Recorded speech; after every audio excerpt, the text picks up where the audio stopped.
papunta doon. Pero sisiguraduhin kong hindi kayo magwawagi sa evil plan nyo sa akin. Kuting, Lisa, lahat ng kaletsehan ninyo, plastic kayo sa lahat at wala kayong pagmamahal sa Pilipino. Kaya itong stick na to, malapit na itong umaba papunta dyan sa Malacanang. Ganito po mga kabayan, nakakalungkot. So, i-challenge o comment nyo si Pangulong Duterte doon sa interview niya kay Panelo. Sabi ni Maharlika, i-ano mo na daw, Miss Pangulong Duterte, kaya challenge ka ni Maharlika, itodo mo na daw. Mga palangga, ang sitwasyon sa Pilipinas, malungkot. Puro tayo pinangakuha ni Kuting na mga pledges. Paano magkakaroon ng mga investor? Sila mismo nanggigipit sa mga investor. Sila mismo nangingi ng bribe. Diba? Look at the Okada expose.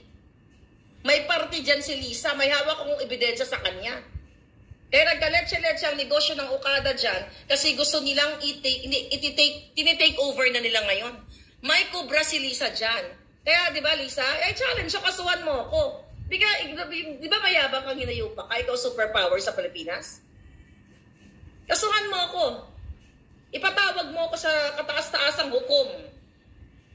Gaga ka, ipatawag mo ako kung ilabas ko yung ebidensya ko sa'yo. Diba? Hindi yung gagamit ka ng tao, duwag ka eh. Nagtatago ka sa mga dugyot mong bataan katulad ni Taerna. Kung di ka naman syunga, yan mga kababayan. Kinasuhan ako ni Lisa Smag sa ngalan ni Taerna. Nag-invento ng address against dyan sa Pilipinas. Jutang Ginemes yan. Alam niya ang impormasyon ko. Yang niyupak na yan, lahat ginagawa. Gumagapang siya ngayon. Gumagamit siya ng tao para gipitin ako. Ayan. Baka naman ko na sa inyo. At lahat dyan ngayon sa gobyerno, kapag nakaramdam sila na ikaw ay Sara supporter o hindi ka nagpo-post or hindi ka sang-ayon sa kanila, tatamnan ka ng kaso o liligwakin ka. Di ba sinabi ko na sa inyo, yan po ang nangyayari ngayon sa gobyerno. Remember may expose sa PDEA? May update nga ako dyan pero sa susunod na lang, pinagtatapon yung mga abogado sa PDEA, pinagtatapon ni Lazo. Dahil sa utos ni Lisa. Si Lisa ang nagpapatakbo. Si Lisa Ahas ang nagpapatakbo. Ito ngayon ang nangyayari sa atin. So pababayaan nyo na lang ba ito? Ang babaeng putot, mudlo, bigatla, ang hindi nagpapatakbo, sumisira sa inyo. Sumisira sa ating lahat. Sa dami-dami ng expose ko, mga kababayan, ulitin ko, samantalahin ko na.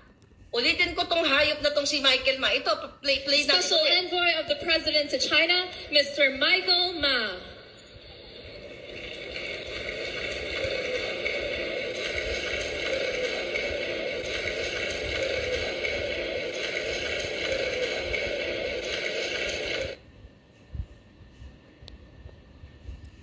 Nakita nyo?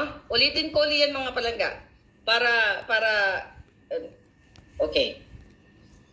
So, yan. Hindi pa sinasagot ng Senado, ng Kongreso. May sounds ba tayo? Baka nagdadadakdak ako, wala akong sounds. I would just want to make sure. Comment po kung may sound ako kasi parang nag-unplug mo kung may nagsasabotahe sa akin. Okay. Gosh, ang dami nyo palangga. Hindi ko mabasa. May sounds ba tayo? Okay, go. Okay, mga kababayan. Yan.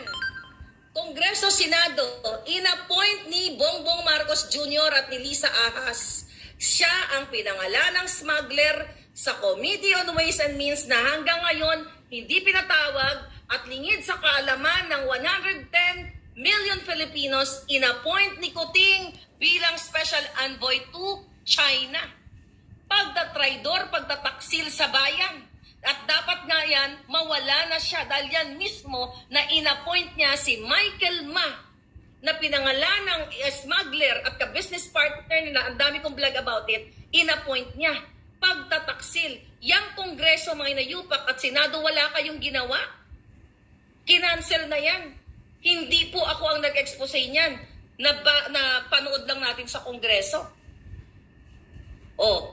Anong gagawin ninyo? Kongreso, Senado again. Hayop kayong lahat. Nung in-appoint ni Kuting Jr. at ni Lisa Smugs ang kanyang pamangkin na si Paul Soriano na ipinanganak sa Amerika. Dito sa Amerika, natural born. Binastos nila ang konstitusyon. Inappoint ang isang Amerikano na katulad ni Paul. Hindi siya dual. Bakit ko alam na hindi siya dual citizen? Dahil ipinagmamalaki niya ang kanyang blue passport na ginagamit niya tuwing magta-travel siya. May puting ahas din ako dyan. Blue passport, kitang-kita ng mata, okay, ng aking puting ahas na bit-bit niya ay blue passport.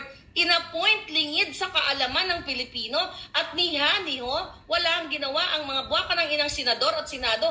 Pero yung si Ka Eric at si Lorraine Badoy na nagsalita lang, nagtanong sa kanila to clarify the issue about 1.8 billion travel funds nila, ikinulong, kinontempt, then now sinuspende na hindi pa nakita kung talagang ang SMNI kung ano-ano yung mga violations nila.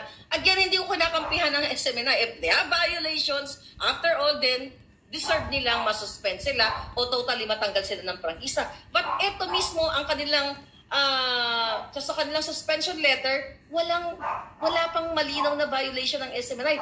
Alleged or maybe may violation. Kita nyo naman dyan. Pero itong mga binabanggit ko, si Michael Ma, yan ang number 1 na example.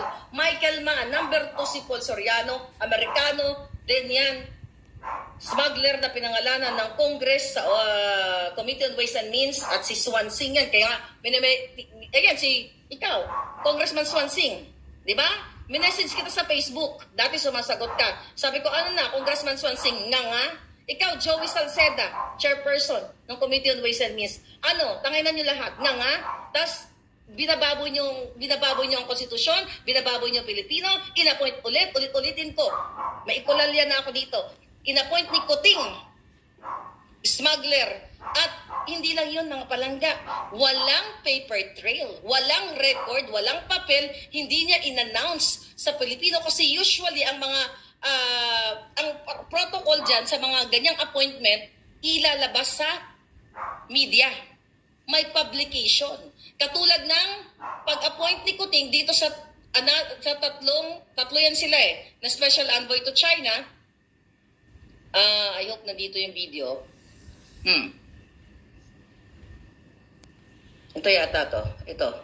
Would like to request the Committee on Ways and Means to issue subpoenas for the following brokers, importers, facilitators, allegedly involved in large-scale agricultural smuggling in local ports and around the Philippines.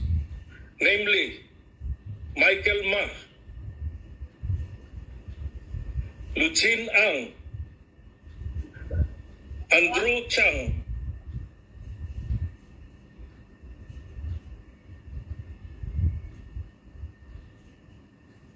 Michael Ma. Yan, tatlo pala. Okay. Tatlong mga smugglers. Pinigil ni Kuting yan. Kaya you have to speak up. Kailangan yung magsalita. Hindi po ako nag-iimbento ng kwento dito. Na sinabi ko na lang, diba, allege. Okay? Ngayon, pinigil nila. Pinigil nila ang what? Investigasyon. So, ibig sabihin, guilty sila.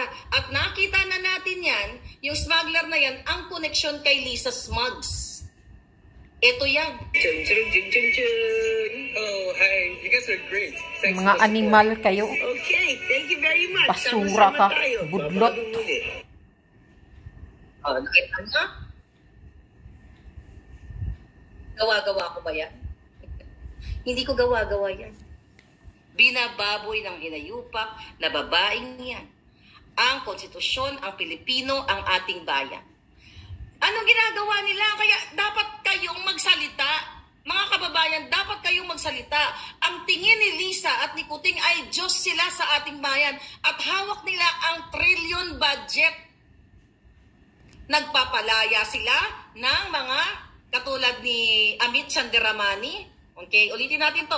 Si Amit Chandiramani, pinalaya nila, inarbor ni Mel Robles. Na-confirm ko yan sa PNP dahil tinawagan ko ang PNP. Okay, tinawagan ko ito.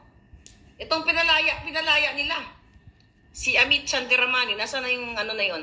Yung nahuling may mga pampa jarbog. You know what I mean? O, ayan. Isa pa yan. Ito. Ayan. Ano nangyari dyan, mga kababayan?